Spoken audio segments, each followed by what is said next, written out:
አፋሕድ ራሱንና የአማራ ሕዝብ የሕልውና ትግልን እንዲታደግ ሰርጎ ገቦችን ያጽዳ።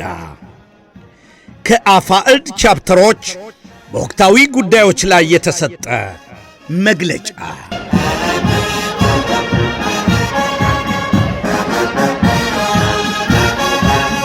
ላለፈው ግማሽ ክፍለ ዘመን የኢትዮጵያ የፖለቲካ አየር ጸረ አማራነትን የሚተነፍስ አማራን ማጥቃት የጸረ ኢትዮጵያ ኃይሎች ፖለቲካ ሆኖ ቆይቷል። ይህ 50 ዓመት ያህል የዘለቀ ጸረ አማራ አስተሳሰብና የዚሁ አስተሳሰብ ውላጅ የሆኑ ተከታታይ አገዛዞች የአማራን ሕዝብ ርስት፣ ማንነት፣ ታሪክና መልካም ስም ጥላሸት ከመቀባት አልፈው ተፈጥሯዊ የመኖር መብቱን አደጋ ላይ ጥለውታል። ይህን ተከትሎ አማራ እንደ ሕዝብ በሕይወት የመኖር ያለመኖር የሕልውና ትግሉ ውስጥ ገብቷል። ምንም እንኳን ትግሉ ወደ አንድ አደረጃጀት ተጠቃሎ ባይገባም በዚህ የትግል ሂደት ውስጥ አንጸባራቂ ድሎች ተመዝግበዋል። በእኛ እምነት የአማራ የሕልውና ትግል ግቡን እንዲመታ አማራዊ ድርጅት አስፈላጊ በመሆኑ አፋሕድ ተመስርቷል። የሕልውና ትግሉ ሂደት በብዙ ውጣ ውረዶች ውስጥ የአማራ ፋኖ ሕዝባዊ ድርጅትን በራሱ ጊዜ ወልዶታል። ይህም የሕልውና ትግሉ የእድገት ደረጃ ነጸብራቅ እንደሆነ እናምናለን።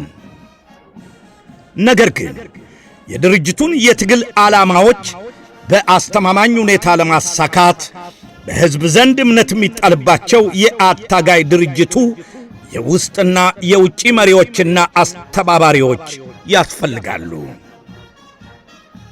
የአማራ ፋኖ ሕዝባዊ ድርጅት አመራሮች የውጭ ድጋፍ አስተባባሪ ኮሚቴ ያሉትን ስብስብ መሰየማቸውን፣ ይህን ተከትሎም የድጋፍ መሠረት ሆነን ስንደግፋቸው የነበሩ የቀድሞ የሕዝባዊ ድርጅቱ የውጭ ድጋፍ አስተባባሪ የነበሩ 11 የኮሚቴ አባላት የሰጡትን መግለጫና ማብራሪያ ተከታትለናል።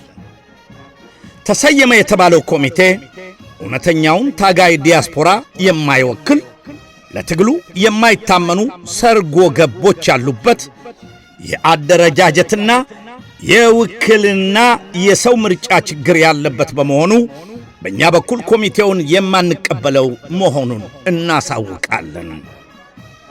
በሁለቱም ወገን የተሰጡ መግለጫና ማብራሪያዎችን ተመልክተን የደረስንበት ድምዳሜ መሬት ላይ ያሉ የድርጅቱ አመራሮች እኛን ሊወክል ከማይችለው ሰርጎ ገብ ቡድን መመሪያ ተቀብለው መዋቅራዊ የአደረጃጀት የውክልናና የሰው ምርጫ ስህተት እንደሰሩ ተገንዝበናል።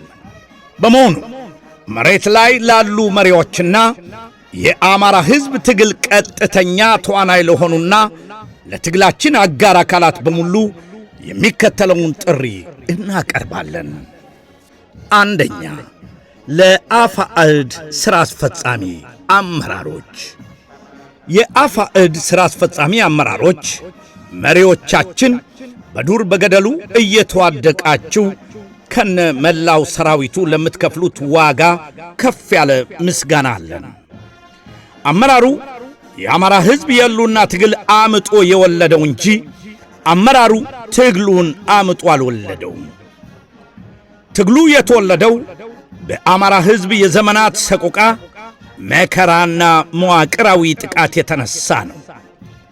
ይህም መሪዎቻችን እንደ አማራ በሕዝባችን ላይ የሚደርሰው ግፍና በደል አስገድዷቸው ወደ ትግል የወጡ የትግሉ ውጤት ያደርጋቸዋል። በእኛ እምነት የትግሉን ሕልውና ለመጠበቅ መሬት ላይ ያሉ መሪዎቻችን ከመስመሩ የሳቱ ሲመስለን ማረም፣ ስህተቱን ነቅሶ ማውጣትና መውጫ መንገዱን ማመላከት ለሕዝቡ፣ ለድርጅቱና ለትግሉ ከሚቆረቆረ ወገን ይጠበቃል። በዚህም የአፋሕድ ሥራ አስፈጻሚ የሰየማቸው በስም የሚታወቁና የማይታወቁ የውጭ አስተባባሪ ኮሚቴ አባላት በቀደመ የጀርባ ታሪካቸው በአሁናዊ የፖለቲካ ተልዕኳቸውና በግልጽም ሆነ በስውር በሚያደርጉት እንቅስቃሴ የተነሳ በሕልውና ትግሉ ላይ እምነት ማንጥልባቸው በመሆኑ ውሳኔያችሁን ዳግም እንድታጤኑት እንጠይቃለን። ችግሩ የሰው ኃይል ምንጭ ብቻ ሳይሆን የአደረጃጀትና ፖለቲካዊ ትርጉም የሚሰጠው የውክልና ጉዳይም በመሆኑ አራቱንም የአማራ ግዛቶች ጎጃም፣ ሸዋ፣ ወሎና ጎንደር ብቻ ሳይሆን በመላው ኢትዮጵያ ተሰራጭቶ የሚኖረውን ሰፊ ቁጥር ያለውን አገር ሰሪውን የአማራ ሕዝብ በትግሉ ላይ የሚወክል እንዲሆን በአጽንኦት እንጠይቃለን። ሁለተኛ፣ በየደረጃው ላላችሁ የአፋዕድ አመራሮችና መላ የሰራዊቱ አባላት በመሪዎቻችሁና በትግል ወንድምቶቻችሁ የከበረ መሥዋዕትነት አፋዕድ ድርጅታዊ የትግል ቅርጽ መያዝ ችሏል። የአማራ ሕዝብ የሕልውና ትግልም በድል ታጅቦ እንደቀጠለ ነው። ሆኖም ትግሉ ባጠረና የእናንተም መሥዋዕትነት የሕዝባችን ሥቃይ በሚቀንስ መልኩ ወደ ዘላቂ ድሉ ለማምራት የትግሉ አጋዥ የሚሆኑ አካላት በተገቢው ቦታ መሰየም አለባቸው። በመሆኑም ድርጅቱ ራሱንና የአማራ ሕዝብ የሕልውና ትግልን እንዲታደግ ውስጡን ከሰርጎ ገቦች መጠበቅ ያለበት በመሆኑ ከመሪዎቻችሁ ጋር በግልጽ ተመካከሩ። 3. ለአማራ ፋኖ ብሔራዊ ኃይል አፋብአ የተጀመረው የሕልውና ትግል አንድነትን በምርጫ የሚያቀርብ ሳይሆን አማራዊ ግዴታ ስለመሆኑ ታይቷል። የፋኖ ወደ አንድ የተጠቃለለ ድርጅታዊ አንድነት አለመምጣት ለፋሽስቱ ብልጽግና በሰባራ ወንበር ላይ ለመቀጠል ዕድል ፈጥሮለታል። ስለሆነም ለአማራ የሕልውና ትግል በየአቅጣጫው የሚከፈለውን ውድ የሕይወት ዋጋ በሚመጥን መልኩ ለትግሉ ሁኔታዎች ምላሽ የሚሰጥ አንድና ወጥነት ያለው አደረጃጀት እንዲፈጠር አፋዕድና አፋብአ ቁጭ ብለው ለመነጋገር ከዚህ በላይ ጊዜው ሊረፍድ አይገባም። ለዚህም አንድ እንድትሆኑልን ከጎናችሁ በወደቁ በትግሉ ሰማዕታት ስም ጥሪያችንን እናቀርባለን። 4. ለሁሉም የአማራ ማኅበራት፣ የተለያዩ ግብረ ኃይሎችና የአማራ ትግል አጋሮች ይህ የሕልውና ትግል የአማራን ሕዝብ እንደ ሕዝብ ወደፊት የማሻገር አልያም እንደ ሕዝብ የመጥፋት ወሳኝ ታሪካዊ እጥፋት ጉዳይ ነው። ይህ የሕልውና ትግል ከጸረ አማራ ኃይሎች ጋር የሚደረግ የአማራ ሕልውና ብቻ ሳይሆን የኢትዮጵያም የሕልውና ትግል ነው። ይህ የሕልውና ትግል ጸረ ኢትዮጵያ ኃይሎች አማራን ጨርሶ ሀገር አልባ እንዳያደርጉት የሀገር ባለቤትነቱን መልሶ ለማረጋገጥ የሚያደርገው የሞት ሽረት ትግል ነው። እናም ሁሉም አማራና የአማራ ወዳጆች በሙሉ የሕልውና ትግሉ አካል መሆን አለባችሁ በሚል የትግል መርህ መሠረት ትግሉ አካላዊ ብቻ ሳይሆን ሁሉን አቀፍ ንቅናቄና ድጋፍ የሚጠይቅ በመሆኑ በውጭ አገራት የምንገኝ እኛ የአማራ ማኅበራትና የተለያዩ ግብረ ኃይሎች ትግሉን ከሰርጎ ገቦች በመጠበቅ አንድነታችንን በማጥበቅ ለዘላቂ የጋራ ድላችን የጋራ ርብርብ እንድናደርግ ጥሪያችንን እናቀርባለን። 5.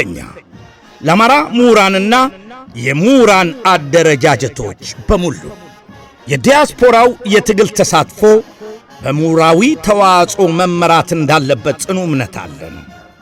ትግሉ መታየት ያለበትም ከዓለም አሁናዊ ሁኔታና የአማራ ሕዝብ ከገጠመው የሕልውና አደጋ በተለይም ጦርነቱ ሁሉን አቀፍ ከመሆኑ አኳያ ሊሆን ይገባል ብለን እናምናለን። ባለንበት ሁኔታ ሁሉም አማራ የሕልውና ትግሉ አካል መሆን አለበት የሚል የትግል መሪ ያስፈልጋል። በዚህም በየትኞቹም ዓለማት ያሉ የአማራ ምሁራን በትግሉ ላይ በጎ አሻራችሁን እንድታሳርፉ ታሪካዊ ጥሪ ቀርቦላቸዋል። ከምን ጊዜም በላይ የአማራ ሕዝብ አንድነት የትግሉ ሞተር ነው። አንድነት የትግሉ ሞተር ነው ካልን ሞተሩ እንዳይጠፋ ምሁራዊ አቅሞች ትግሉ ስትራቴጂካዊ በሆነ አግባብ እንዲመራ ድጋፍ መስጠት ይጠበቅባቸዋል። የሕልውና ትግሉን የእድገት ደረጃዎች በመገምገም ተልእኮውን ማሳደግ፣ የአማራን እውነተኛ የትግል መነሻ ምክንያቶች የሚያሳይ፣ የብልጽግናውን አገዛዝ የጦር ወንጀሎች የሚያጋልጥ የዲፕሎማሲ ትግል ፍኖተ ካርታ ማዘጋጀትና በጥብቅ ስነ ምግባር ትግሉ እንዲመራ የምሁራን እገዛ አስፈላጊ በመሆኑ አብረን እንድንሰራ ጥሪያችንን እናቀርባለን። የአማራ ሕዝብ የሕልውና ትግልና የወቅቱን የትግል እድገት ምዕራፍ የሚያሳዩ አካታችነት ያላቸው የውይይት ጉባኤዎችን ማዘጋጀት ጨምሮ ቀጣይ የትግል ሁኔታዎችን በተለይም በኢትዮጵያ ሀገረ መንግሥት መቀጠል ላይ ከአማራ ጋር ተመሳሳይ ፍላጎትና አቋም ካላቸው ሌሎች የኢትዮጵያ ኃይሎች ጋር ለመስራት በዲፕሎማሲ ግንባሩ ዝግጁነታችንን እያሳየን ዲያስፖራው በተለይ ምሁራንና የአማራ ማኅበራት የመሪነት ሚናውን እንዲወጡ በድጋሚ ጥሪያችንን እናቀርባለን። እኛ ከዚህ በታች ስማችን የተዘረዘረ የቻፕተር መሪዎች ሲያትል በሚደረገው የስፖርት ዝግጅት ላይ በትግሉ ወቅታዊ ሁኔታና በቀጣይ የዲያስፖራው ስትራቴጂካዊ የትግል አበርክቶ ዙሪያ ውይይት እንደምናካሄድ ከወዲሁ እናሳውቃለን። ይህ መግለጫ ያወጣነው ቻፕተሮች ዋሽንግተን ዲሲ የአማራ ፋኖ ሕዝባዊ ድርጅት ቻፕተር፣ ሜሪላንድ የአማራ ፋኖ ሕዝባዊ ድርጅት ቻፕተር፣ ቨርጂኒያ የአማራ ፋኖ ሕዝባዊ ድርጅት ቻፕተር፣ ሎስ አንጀለስ የአማራ ፋኖ ሕዝባዊ ድርጅት ቻፕተር፣ ሲያትል የአማራ ፋኖ ሕዝባዊ ድርጅት ቻፕተር፣ ካንሳስ የአማራ ፋኖ ሕዝባዊ ድርጅት ቻፕተር፣ አትላንታ የአማራ ፋኖ ሕዝባዊ ድርጅት ቻፕተር፣ ዳላስ የአማራ ፋኖ ሕዝባዊ ድርጅት ቻፕተር፣ ዴንቨር ኮሎራዶ የአማራ ፋኖ ሕዝባዊ ድርጅት ቻፕተር፣ ሁስተን የአማራ ፋኖ ሕዝባዊ ድርጅት ቻፕተር፣ ኒውዮርክ የአማራ ፋኖ ሕዝባዊ ድርጅት ቻፕተር፣ የቦስተን የአማራ ፋኖ ሕዝባዊ ድርጅት ቻፕተር፣ ፊላዴልፊያ የአማራ ፋኖ ሕዝባዊ ድርጅት ቻፕተር፣ ሳውዝ ካሮላይና የአማራ ፋኖ ሕዝባዊ ድርጅት ቻፕተር፣ ፍራንክፈርት ጀርመን የአማራ ፋኖ ሕዝባዊ ድርጅት ቻፕተር፣ በርሊን ጀርመን የአማራ ፋኖ ሕዝባዊ ድርጅት ቻፕተር እና ሌሎችም በስብሰባው ያልተገኙ። ድል ለአማራ ፋኖ፣ ድል ለአማራ ሕዝብ፣ ድል ለኢትዮጵያ ሕዝብ። መነሻችን አማራ፣ መዳረሻችን ኢትዮጵያ። ሰኔ 18 ቀን 2017 ዓ.ም ጁን 25 2025